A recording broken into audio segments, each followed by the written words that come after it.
कक्षा 10 के प्यारे बच्चों, स्वागत है आपका आज के इस नई वीडियो में। आज हम आपको कक्षा 10 क्लास 10th का मोस्ट इम्पोर्टेंट टॉपिक जिसका नाम है बहुविकल्पीय प्रश्न कराने जा रहे हैं, जो कि आपके बोर्ड एग्जाम की दृष्टि से बहुत ही महत्वपूर्ण है। क्योंकि आपका सामाजिक विज्ञान का पेपर 70 नंबर का आएगा, जिसमें 70 नंबर में से सिर्फ 20 नंबर के सिर्फ ऑब्जेक्टिव ही आएंगे। तो हम आपके लिए मोस्ट इम्पोर्टेंट ऑब्जेक्टिव लेके आए हैं, जो कि आपकी बोर्ड परीक्षा में छपने ही छपने वाले हैं। तो आइए वीडियो को बिना किसी देरी के स्टार्ट करते हैं। लेकिन उससे पहले अगर आप हमारे चैनल पर नए हैं तो हमें सपोर्ट कीजिए और हमारे चैनल को लाइक कीजिए। ठीक है, चैनल को सब्सक्राइब कीजिए और वीडियोस को लाइक कीजिए। तो आइए देखते हैं पहला प्रश्न है हमारा, जर्मनी के एकीकरण की आधारभूत शिला किसने तैयार की थी? ठीक है, तो इनके ऑप्शन पढ़ लेते हैं। विलियम प्रथम, बिस्मार्क, नेपोलियन बोनापार्ट और तीसरा ऑप्शन है नेपोलियन तृतीय ने। तो इसका आपका राइट आंसर हो जाएगा नेपोलियन बोनापार्ट ने। आगे बढ़ते हैं, अगला है हमारा दूसरा प्रश्न। दूसरे प्रश्न में हमारा दिया हुआ है, फ्रांस की क्रांति का अग्रदूत किसे कहा जाता है? ठीक है, यानी कि जो फ्रांस में क्रांति हुई है उसका अग्रदूत किसे कहा जाता है? तो इसमें ऑप्शन देख लेते हैं। इसमें पहला ऑप्शन है आपका नेपोलियन को, ऑप्शन बी रूसो को, ऑप्शन सी दिदरो को, या ऑप्शन डी वाल्टेयर को। ठीक है, तो इसमें आपका राइट आंसर हो जाएगा ऑप्शन बी रूसो, क्योंकि रूसो एक दार्शनिक था, आपने पढ़ा होगा, और रूसो को ही फ्रांस की क्रांति का अग्रदूत कहा जाता है। बढ़ते हैं अगले प्रश्न की ओर।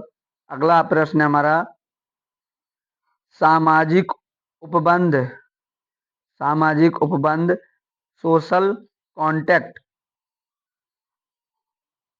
नामक पुस्तक का लेखक कौन है? ठीक है, यानी सामाजिक उपलब्ध नामक पुस्तक का लेखक कौन है? तो आपके ऑप्शन पढ़ लेते हैं।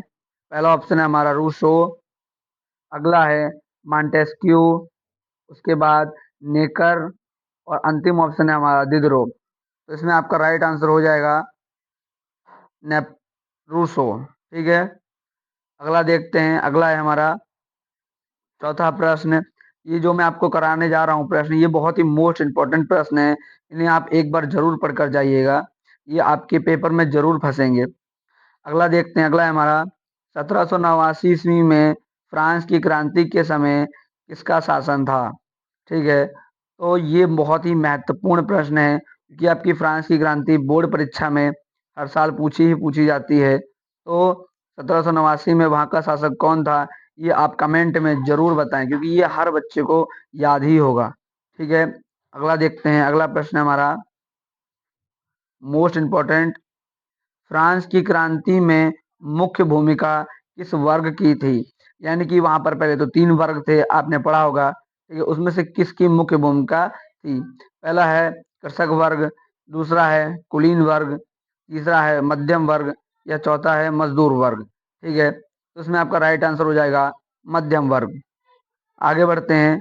अगला प्रश्न है हमारा,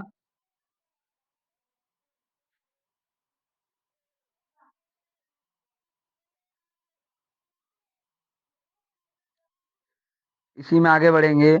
अगला प्रश्न है हमारा छठा। ठीक है, छठा प्रश्न है हमारा, मॉन्टेस्क्यू ने किस सिद्धांत का प्रतिपादन किया? यानी मॉन्टेस्क्यू ने किस सिद्धांत का प्रतिपादन किया? तो आपका पहला ऑप्शन है राजतंत्र, ऑप्शन बी समाजवाद, ऑप्शन का यानी कि तीसरा प्रजातंत्र, और ऑप्शन डी अधिकार विभाजन। ठीक है, इसमें आपका राइट आंसर हो जाएगा अधिकार विभाजन। यदि आपको इन क्वेश्चनों के उत्तर मालूम है तो आप हमें कमेंट में अपना टेस्ट दे सकते हैं, इससे आपकी तैयारी और बेहतर हो जाएगी। अगला देखते हैं प्रश्न। अगला प्रश्न है हमारा, बिस्मार्क जर्मनी का चांसलर कब बना?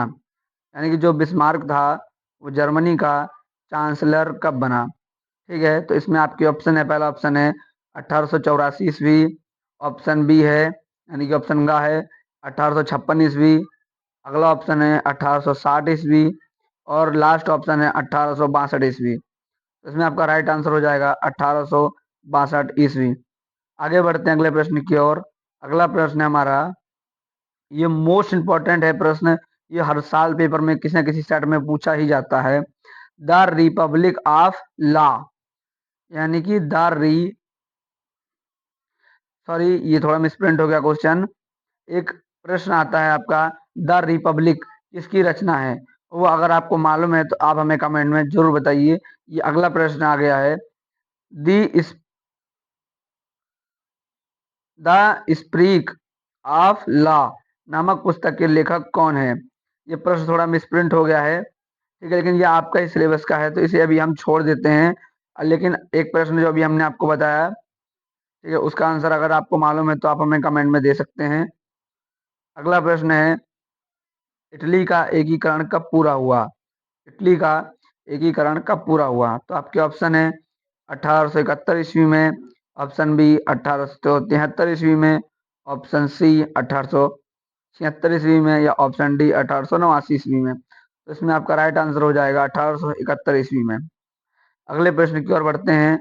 अगला प्रश्न है हमारा, फ्रांस की क्रांति कब हुई? ये मोस्ट इंपॉर्टेंट है, ये तो हर बच्चे को मालूम ही होना चाहिए। इसमें फ्रांस की क्रांति कब हुई है, सभी बच्चे कमेंट में जरूर इसका एक बार आंसर बताएंगे। अगला देखते हैं, अगला है हमारा, यंग इटली सोसाइटी का संस्थापक कौन था? ठीक है, यंग इटली सोसाइटी का संस्थापक कौन था? इसमें पहला आपका ऑप्शन है Garibaldi, option B Bismarck, option C Cavour, और ऑप्शन डी मैजनी। तो इसमें आपका राइट आंसर हो जाएगा मैजनी। तो आज के लिए हम इतना ही आपके लिए रख रहे हैं। यदि आपको प्रश्न बहुत ही अच्छे तरीके से समझ आए हैं और आपको ये प्रश्न मोस्ट इंपोर्टेंट लग रहे हैं तो आप हमें कमेंट में पार्ट 2 लिख सकते हैं। हम इसका वीडियो अगले 1-2 दिन बाद तुरंत ही ला देंगे। ठीक है, तब तक के लिए हमारे चैनल को सब्सक्राइब करें और वीडियो को लाइक करें। मिलते हैं अगले वीडियो में।